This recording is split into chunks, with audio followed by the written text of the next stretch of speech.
Hello every one, welcome back. Tamil social മീഡിയയിലോ അല്ലെങ്കിൽ കോളിവുഡ് ന്യൂസിലോ ഒക്കെ കുറച്ച് ദിവസമായിട്ട് കണ്ണോടിക്കുന്ന ആളാണെങ്കിൽ നിങ്ങൾക്കൊരു കാര്യം മനസ്സിലായിട്ടുണ്ടാകും. ഇപ്പോൾ എവിടെ നോക്കിയാലും മുരുകൻ പ്രൊജക്റ്റുകളുടെ ഒരു ബഹളമാണ്. ജൂനിയർ NTRും ത്രിവിക്രമും ഒന്നിക്കുന്ന ഗോഡ് ഓഫ് വാർ, ശിവകാർത്തികേയൻ്റെ സയ്യോൺ, ധനുഷും വെട്രിമാരനും ഒന്നിക്കുന്ന തമിഴ് മുരുകൻ, പിന്നെ അരുൺ വിജയുടെ പ്രൊജക്റ്റ്, അങ്ങനെ ഒരുപാട് സിനിമകൾ. ഇതൊന്നും തിയേറ്ററിൽ എത്തുന്നതിന് മുമ്പ് തന്നെ സോഷ്യൽ മീഡിയയിൽ ഇതിനെക്കുറിച്ചുള്ള ചർച്ചകൾ ഭയങ്കര പോളറൈസ്ഡ് ആണ്, കുറച്ചൊക്കെ എക്സോസ്റ്റിങ്ങുമാണ്. എന്തിനാണ് എല്ലാവരും കൂടിയിട്ട് പെട്ടെന്ന് മുരുകൻ്റെ പുറകെ പോകുന്നത്? എന്താണ് ഈ കോമ്പറ്റീഷൻ? ഒരു തെലുഗു സിനിമ എന്തിനാണ് തമിഴ്നാട്ടിൽ ഇത്രയും വലിയ ഔട്ട്റേജ് ഉണ്ടാക്കുന്നത്? ഇത് നമ്മൾ വെറുതെ ഒരു സർഫസ് ലെവൽ ചർച്ചയല്ല ഉദ്ദേശിക്കുന്നത്. ഇതിൻ്റെ ഹിസ്റ്ററി, ഐഡൻറ്റിറ്റി, ബിസിനസ്, പൊളിറ്റിക്സ്, അങ്ങനെ 2026 നമ്മൾ എങ്ങനെയൊക്കെയാണ് ദൈവങ്ങളെ നമ്മുടെ ഐഡൻറ്റിറ്റിയുമായിട്ട് ഭാഗമാക്കുന്നത് എന്ന് ഡീപ്പായിട്ട് നോക്കാൻ പോവുകയാണ്. ഇവിടെ നമ്മൾ ആരുടെയും പക്ഷം പിടിക്കുന്നില്ല, അതിന് പിന്നിലെ ലെയേഴ്സ് മനസ്സിലാക്കുക മാത്രമാണ് ലക്ഷ്യം. So let's get started. എല്ലാം പെട്ടെന്ന് കത്തിക്കയറിയത് ജൂനിയർ NTR ത്രിവിക്രം സിനിമയുടെ ഫസ്റ്റ് പോസ്റ്റർ വന്നപ്പോഴാണ്.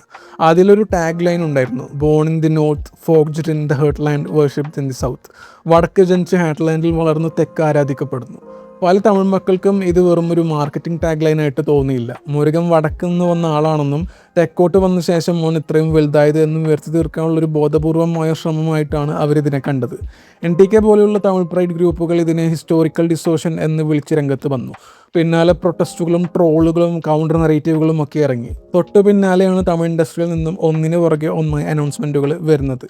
ഏറ്റവും മെയിനായിട്ട് ധനുഷ് വെട്രിമാരൻ കൂട്ടുകെട്ടിൻ്റെ തമിഴ് മുരുകൻ്റെ സംഘകാലഘട്ടത്തിലെ വേരുകളും തമിഴ് ഐഡൻറ്റിറ്റിയും കൃത്യമായിട്ട് കാണിക്കുന്ന സിനിമയായിരിക്കും ഇതെന്നാണ് അവർ പറയുന്നത്.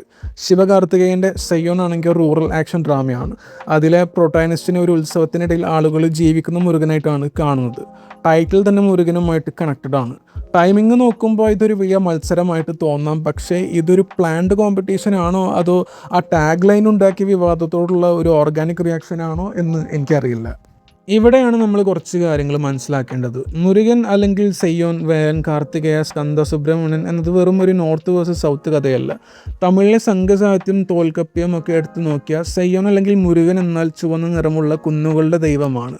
കുറുനിത്തനയുമായി, വേട്ടയാടലുമായിട്ട്, ഫെർട്ടിലിറ്റിയുമായിട്ടൊക്കെ ബന്ധപ്പെട്ട ഒരു ഗോഡ്. തമിഴ് ജനതയുടെ ദൈനംദിന ജീവിതത്തിൻ്റെ ഭാഗമാണ് ഈ വേട്ടക്കാരനായ, വള്ളിയെ പ്രണയിച്ച കാവൽക്കാരനായ ദൈവം. അവിടെ ആറുമുഖമുള്ള ജനകഥകളോ ഒന്നും കാണാൻ കഴിയില്ല. തികച്ച് തമിഴ് മണ്ണിൽ വേറൊരു കോൺസെപ്റ്റാണ്. അതേസമയം നോർത്തിലെ ദൈവിക പുരാണ ഗ്രന്ഥങ്ങളിലും കുഷാന കാലഘട്ടത്തിലെ കഥകളിലും സ്കന്ദൻ എന്നൊരു യുദ്ധദേവനെ കാണാം. ശിവന്റെ മകൻ, ദേവസേനാപതി എന്നൊക്കെയുണ്ട്. AD ആദ്യ നൂറ്റാണ്ടുകളിൽ നോർത്ത് ഇന്ത്യയിൽ കാർത്തികേയ ആരാധന ഭയങ്കര സജീവമായിരുന്നു എന്നതിന് ആർക്കിയോളജിക്കൽ തെളിവുകളുണ്ട്. പിന്നീട് അവിടെ അത് കുറഞ്ഞു വന്നു. കാലക്രമേണ പ്രത്യേകിച്ച് പല്ലവ, ചോള, നായക് രാജാക്കന്മാരുടെ കാലത്ത് ഈ രണ്ട് ട്രഡീഷനുകളും കൂടിച്ചേർന്നു. തമിഴിലെ തിരുമുരുകാറ്റുപേട്ട പോലെയുള്ള കൃതികളിൽ ഈ രണ്ട് വശങ്ങളും ഭംഗിയായിട്ട് ബ്ലെൻഡ് ചെയ്തിട്ടുണ്ട്. മുരുകന് 6 മുഖങ്ങളും 2 ദേവിമാരും മയിലും വേലും ഒക്കെ വരുന്നത് അങ്ങനെയാണ്.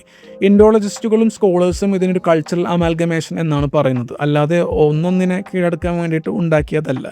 ഇന്ത്യയിലെ പല ദൈവങ്ങളുടെയും പരിണാമം ഇങ്ങനെ തന്നെയാണ്. തമിഴ്നാട്ടിലും മുരുകന് 6 പടവീട് ഉണ്ട്. അവിടുത്തെ ഭക്തി എന്നത് ഭയങ്കര പേഴ്സണലും തമിഴ് ഭാഷയോടും സംസ്കാരത്തോടും ലയിച്ചു ചേർന്ന ഒന്നാണ്. എന്നാൽ നോർത്തിൽ ഇദ്ദേഹം കൂടുതലും അറിയപ്പെടുന്നത് കാർത്തികേയൻ അല്ലെങ്കിൽ സ്കന്ദൻ എന്ന പേരിലാണ്. അവിടെ ഇത്രയും എക്സ്ക്ലൂസീവായ ക്ഷേത്രങ്ങളൊക്കെ കുറവാണ്. അതുകൊണ്ട് തന്നെ മുരുകൻ തമിഴ് ദൈവമാണ് എന്ന് പറയുന്നതിലും അദ്ദേഹം നോർത്തിലാണ് ജനിച്ചത് എന്ന് പറയുന്നതിലും ഭാഗികമായ സത്യങ്ങളുണ്ട്. പക്ഷെ വെറും ഒരു ഓണർഷിപ്പ് തർക്കത്തിലേക്ക് ഇതിനെ മാറ്റുമ്പോൾ നമ്മളതിൻ്റെ മനോഹരമായ ചരിത്രത്തെയാണ് ഇല്ലാതാക്കുന്നത്.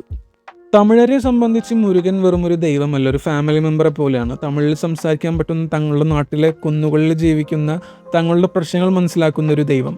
6 പടൈ വീടും തൈപ്പൂയവും പങ്കിനി ഉത്തരവും കാവടിയും ഒക്കെ അവരുടെ ജീവിക്കുന്ന സംസ്കാരത്തിൻ്റെ ഭാഗമാണ്.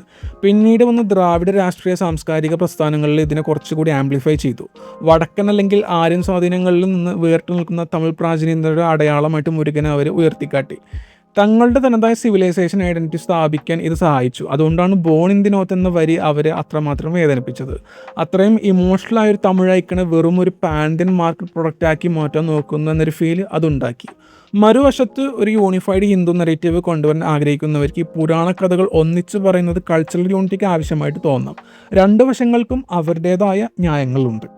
നമ്മൾ ചരിത്രത്തെയും ദൈവങ്ങളെയും എങ്ങനെ കാണുന്നു എന്ന് തീരുമാനിക്കുന്നതിൽ സിനിമകൾക്ക് എപ്പോഴും വലിയ പങ്കുണ്ട്. ഇവിടെ സിനിമകൾ വലിയൊരു പ്രോക്സി വാറിൻ്റെ വേദിയാവുകയാണ്. ഒരു ദൈവത്തിൻ്റെ ഒറിജിൻ സ്റ്റോറി തീരുമാനിക്കാനുള്ള അവകാശം ആർക്കാണ് ഉള്ളത്? പാൻ ഇന്ത്യൻ ബോക്സ് ഓഫീസിന് വേണ്ടി ഒരു നാടിൻ്റെ കൾച്ചറൽ സ്പെസിഫിസിറ്റിയെ ഡൈല്യൂട്ട് ചെയ്യുകയാണോ, അതോ തമിഴ് എക്സെപ്ഷണലിസം ഒരു പൊതു പൈതൃകത്തെ ഗേറ്റ് കീപ്പ് ചെയ്യാൻ നോക്കുകയാണോ? NTR ത്രിവിക്രം പ്രൊജക്റ്റ് ആ ടാഗ് ലൈൻ വെച്ചത് ചിലർക്കൊരു മികച്ച മാർക്കറ്റിംഗ് സ്ട്രാറ്റജി ആയിട്ട് തോന്നിയപ്പോൾ മറ്റുള്ളവർക്ക് അതൊരു പ്രൊവക്കേഷനായിട്ട് തോന്നി. അതിന് കൗണ്ടറായിട്ട് തമിഴ് ഇൻഡസ്ട്രിയിൽ നിന്ന് വരുന്ന പ്രൊജക്റ്റുകൾ, പ്രത്യേകിച്ച് കവി അറുമുദിയുടെ വർക്കുകളിൽ നിന്ന് ഇൻസ്പിറേഷൻ ഉൾക്കൊണ്ട് വരുന്ന തമിഴ് മുരുകൻ ഒരു കൾച്ചറൽ റിക്ലമേഷൻ പോലെയാണ് അനുഭവപ്പെട്ടത്.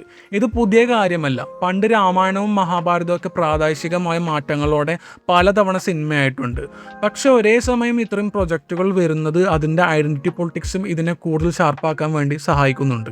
സെയ്യോൺ ഒരു പക്ക മൈത്തോളജിക്കൽ സിനിമയല്ല, അതൊരു ഗ്രൗണ്ടഡ് റൂറൽ ആക്ഷൻ ഡ്രാമയാണ്. ഒരു മുൻ ആക്ടിവിസ്റ്റിനെ ഒരു ഉത്സവത്തിൻ്റെ പശ്ചാത്തലത്തിൽ ആളുകൾ ഒരു ജീവിക്കുന്ന ദൈവത്തെ പോലെ കാണുന്നതാണ് കഥ. സെയ്യോൺ എന്ന പേര് തന്നെ മുരുകൻ്റെ പുരാതന തമിഴ് പേരാണ്. ഇതിലൂടെ നമുക്ക് മനസ്സിലാക്കാൻ പറ്റുന്നത് മുരുകൻ എന്ന കോൺസെപ്റ്റിനെ ഡയറക്റ്റ് മിത്തോളജി ആയിട്ട് മാത്രമല്ല, പ്രൊട്ടക്ടർ അല്ലെങ്കിൽ ഒരു ലോക്കൽ ഹീറോ എന്ന രീതിയിൽ സിംബോളിക്കലായിട്ട് സിനിമകൾ ഉപയോഗിക്കുന്നുണ്ട് എന്നാണ് ഇതിൽ നിന്ന് മനസ്സിലാക്കാൻ പറ്റുന്നത്. ഭയങ്കര VFX ഒന്നും ഇല്ലാതെ തന്നെ ആളുകളുടെ ഭക്തിയും വികാരത്തെയും കണക്ട് ചെയ്യാൻ പറ്റിയ സ്മാർട്ടായൊരു മൂവാണിത്. ഇതോടൊപ്പം ഒരുപാട് ഡിവോഷണൽ പാട്ടുകളും ചെറിയ പ്രൊജക്റ്റുകളും ഒക്കെ വരുന്നുണ്ട്. ഒരു കൾച്ചറൽ വിഷയം ട്രെൻഡിങ് ആകുമ്പോൾ ഇൻഡസ്ട്രി അതിൻ്റെ പുറകെ പോകുന്നത് സ്വാഭാവികമാണ്. പക്ഷെ ഇവിടെ ഈ ട്രെൻഡിന് തീ കൊളുത്തിയതുണ്ടായ വിവാദങ്ങളാണ്. ഒരേ സമയം ഇത്രയും പ്രൊജക്റ്റുകൾ വരാൻ എന്താണ് കാരണം? ഇതൊരു വെറും കോപ്പിക്കായിട്ട് സ്വഭാവം മാത്രമല്ല, പല കാരണങ്ങൾ ഒരേ സമയം ഒത്തുവന്നതാണ്. റീസെൻ്റായിട്ട് ചില ഡിവോഷണൽ മൈത്തോളജിക്കൽ സിനിമകൾ ഹിറ്റായതോടെ ഈ ജോണർ ബിസിനസ് പരമായിട്ട് സേഫ് ആണെന്ന് നിർമ്മാതാക്കൾക്ക് മനസ്സിലാക്കാൻ പറ്റി. തമിഴ് സംസ്കാരത്തെ വടക്കൻ നെറേറ്റീവിലേക്ക് ഒതുക്കാൻ നോക്കുന്നു എന്ന തോന്നലിൽ നിന്നുള്ള തമിഴ് ഇൻഡസ്ട്രിയുടെ ഒരു റിയാക്ഷൻ മാത്രമാണ് ഇത്. വിവാദങ്ങൾ എപ്പോഴും ഫ്രീ പബ്ലിസിറ്റിയാണ് നൽകുന്നത്. ഒരു പുതിയ അനൗൺസ്മെൻറ്റും സോഷ്യൽ മീഡിയ ചർച്ചയും നിലനിർത്തുന്നൊരു വലിയ സംഭവമാണ് ഇതിൻ്റെ അകത്ത് ഉള്ളത്. വലിയ താരങ്ങൾക്കും സംവിധായകർക്കും ഒന്നെങ്കിൽ ഒരു ഡെഫിനറ്റീവ് തമിഴ് മുരുകൻ സിനിമ ചെയ്യണം, അല്ലെങ്കിൽ ഒരു ഗ്രാൻഡ് പാൻ ഇന്ത്യൻ സിനിമ എന്തായാലും ചെയ്യണം. Tamil pride versus pan Hindu നെറേറ്റീവുകൾ തമ്മിലുള്ള സൂക്ഷ്മമായ രാഷ്ട്രീയ സിഗ്നലിംഗ് ആണ് ഇത്. ഒരു പോസ്റ്റർ വരുന്നു, ആളുകൾ ചൂടാവുന്നു, അടുത്ത അനൗൺസ്മെൻറ്റ് വരുന്നു, എൻഗേജ്മെൻറ്റ് കൂടുന്നു. സോഷ്യൽ മീഡിയ അൽഗോരിതങ്ങൾക്ക് ഇങ്ങനത്തെ വിഷയങ്ങൾ ഭയങ്കര ഇഷ്ടമാണ്. തുടക്കത്തിൽ പറഞ്ഞ പോലെ സിനിമകൾ തിയേറ്ററിൽ എത്തുന്നതിന് മുമ്പ് തന്നെ എനിക്കിതിലൊരു മടുപ്പ് തോന്നി തുടങ്ങിയിട്ടുണ്ട്. അത് സ്വാഭാവികമാണ്. ഒരേ കൾച്ചറൽ വിഷയത്തിന് പുറകെ ഒരുപാട് പ്രൊജക്റ്റുകൾ പോകുമ്പോൾ അതൊരു ഓർഗാനിക് സ്റ്റോറി ടെല്ലിങ് എന്നതിനുപരി ഒരു മാനുഫാക്ചർഡ് ഹൈപ്പായിട്ട് തോന്നും. സിനിമയുടെ മെയിൻ ഉദ്ദേശം നല്ലൊരു കഥ പറയുക എന്നതിലുപരി ഒരു കൾച്ചറൽ യുദ്ധം ജയിക്കുക എന്നതാണ് തോന്നുമ്പോൾ എനിക്കത് പെട്ടെന്ന് ക്യാച്ച് ചെയ്യാൻ പറ്റും. മുരുകൻ എന്ന സങ്കല്പത്തിൻ്റെ ഇമോഷണൽ, ഫിലോസഫിക്കൽ അല്ലെങ്കിൽ ഹ്യൂമൻ വശങ്ങൾ കാണിക്കുന്നതിന് പകരം വെറും ഒരു പൊളിറ്റിക്കൽ സിമ്പിൾ മാത്രമായിട്ട് ചുരുക്കിയ സിനിമകൾ വെറും പ്രീച്ചായി പോകാനും ഒരേ ഫീല് തരാനും സാധ്യതയുണ്ട്. യഥാർത്ഥ ഭക്തിയോ അല്ലെങ്കിൽ ഒരു കൾച്ചറൽ സബ്ജക്റ്റോ ഒക്കെ കൈകാര്യം ചെയ്യുമ്പോൾ അതിന് നല്ലൊരു ആർട്ടിസ്റ്റിക് ഡെപ്ത് വേണം, അല്ലാതെ വെറും ട്രെൻഡ് ചേസിങ് ആയിട്ട് കാര്യമല്ല. ഈ ഒരു മുരുകൻ ട്രെൻഡ് യഥാർത്ഥത്തിൽ നമ്മുടെ സൊസൈറ്റിയുടെ റിയാക്ഷൻ്റെ ഒരു എഫക്റ്റാണ്. ഇത് ചില കാര്യങ്ങൾ കാണിച്ചു തരുന്നുണ്ട്.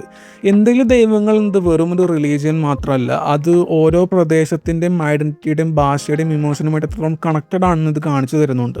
പ്രാദേശികമായ വൈവിധ്യങ്ങളെ നിർത്താനും അതിനെല്ലാം കൂട്ടിണിക്കൊരു വലിയ മാർക്കറ്റബിൾ നരേറ്റീവ് ഉണ്ടാക്കാൻ നോക്കുന്നതും തമ്മിലൊരു ടെൻഷൻ ഇതിൻ്റെ അകത്തുണ്ട്.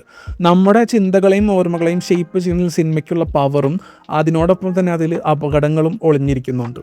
നൂറ്റാണ്ടുകൾ പഴക്കമുള്ള ദൈവങ്ങൾ പോലും ഇന്നത്തെ മോഡേൺ പൊളിറ്റിക്കൽ കൊമേഴ്സ്യൽ യുദ്ധങ്ങളിൽ നിന്ന് മുക്തമല്ല എന്ന യാഥാർത്ഥ്യം. ജ്ഞാനത്തിൻ്റെയും സൗന്ദര്യത്തിൻ്റെയും സ്നേഹത്തിൻ്റെയും ഒപ്പം തന്നെ യുദ്ധത്തിൻ്റെയും ദൈവമായ മുരുകൻ ഒരുപക്ഷെ ഈ തർക്കങ്ങൾക്കൊക്കെ അപ്പുറത്തായിരിക്കും. യഥാർത്ഥ ഗോഡ് ഓഫ് വാർ നടക്കുന്നത് അദ്ദേഹത്തിൻ്റെ കഥയ്ക്കുമേൽ അവകാശവാദം ഉന്നയിക്കുന്ന ആളുകൾ തമ്മിലാണ്. അപ്പോൾ എന്താണ് ഈ മുരുകൻ സിനിമകളുടെ പെട്ടെന്നുള്ള വരവിന് പിന്നിൽ? കാരണം പ്രാചീന തമിഴ് വേരുകൾ, പാൻ ഹിന്ദു, എവല്യൂഷൻ, പേഴ്സണൽ ഭക്തി, ഇന്നത്തെ ഐഡൻറ്റിറ്റി പൊളിറ്റിക്സ്, ഇവയെല്ലാം കൃത്യമായി ഒത്തുചേർന്നൊരു പോയിന്റിലാണ് മുരുകൻ എന്ന സങ്കല്പം ഇപ്പോൾ നിൽക്കുന്നത്. അതുകൊണ്ട് തന്നെ ഈ സിനിമകൾ വെറും സിനിമകളല്ല, ഓരോ സ്റ്റേറ്റ്മെൻറ്റുകളാണ്. ഇതിലൊരു പോസിറ്റീവ് ഔട്ട്കം വരണമെങ്കിൽ ചരിത്രത്തിൻ്റെ പല ലെയറുകളെയും ബഹുമാനിച്ചുകൊണ്ട് കാര്യമായ ക്വാളിറ്റിയുള്ള സിനിമകൾ വരണം. സംഘം കാലഘട്ടത്തിലെ കുന്നുകളുടെ ദൈവത്തെയും അതോടൊപ്പം തന്നെ അതിൻ്റെ വിശാലമായ സാംസ്കാരിക യാത്രയും ഒരുപോലെ കാണിക്കാൻ ഈ സിനിമകൾക്ക് സാധിക്കണം. നിങ്ങൾക്ക് എന്താണ് തോന്നുന്നത്? ഇതൊരു നല്ല കൾച്ചറൽ അസേഷൻ ആണോ, അതോ വെറും ഒരു ഡിവൈസീവ് ട്രെൻഡ് ചേസിങ് ആണോ? നിങ്ങളുടെ അഭിപ്രായങ്ങൾ താഴെ കമൻറ്റ് സെക്ഷനിൽ പറയുക. മറ്റൊരു വീഡിയോ ആയിട്ട് പിന്നെ വരാം. Bye guys.